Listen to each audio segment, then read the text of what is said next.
Welcome to Telestar update. বর্তমানে জি বাংলার অন্যতম একটি জনপ্রিয় ধারাবাহিক হলো পরিণীতা।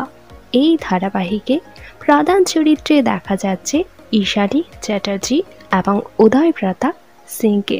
টেলিভিশনের পর্দার একেবারেই নতুন মুখ পরিণীতা, অর্থাৎ ঈশানী চ্যাটার্জি। দুর্গাপুরের মেয়ে ঈশানী অভিনয়ে আসার আগে মডেলিংয়ের সাথে যুক্ত ছিলেন তিনি। কাজের সূত্রে থেকেছিলেন কলকাতায়। কলকাতা বিশ্ববিদ্যালয়ের লেডি ব্রেবন কলেজ থেকে পড়াশোনা করেছিলেন তিনি। বাবা মায়ের একমাত্র মেয়ে ঈশানী। বাবা অল্প বয়সেই মারা যান। তখন থেকেই ঈশানীকে নিয়ে তার মায়ের লড়াই শুরু হয়।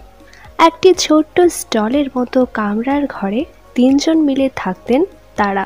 এক সময় ইলেকট্রিকের কাজ করতেন তার বাবা। একটি দোকানও ছিল, কিন্তু একটা সময় পর দোকান চলে যাওয়ায় বিভিন্ন কন্ট্রাক্টের কাজ করতেন তিনি। পাশাপাশি ঈশানীর মা করতেন সেলাইয়ের কাজ। মেয়ে এত বড় অভিনেত্রী হওয়ার পরেও এখনও সেলাইয়ের কাজ করেন তিনি।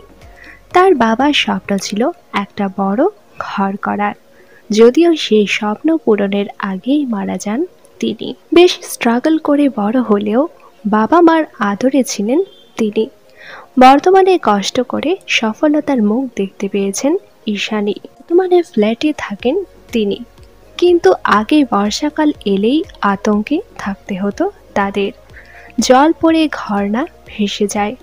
টিনের ঘরের চারিদিকে বালতি বেঁধে রাখতে হতো, কারণ নতুন ঘর বানানোর সামর্থ্য ছিল না তাদের। তবে খুব শীঘ্রই হয়তো মা বাবার সেই স্বপ্ন পূরণ করতে পারবেন অভিনেত্রী। পরিণীতা ধারাবাহিকে তার অভিনয় আপনাদের কেমন লাগছে নিচে কমেন্ট করে জানান।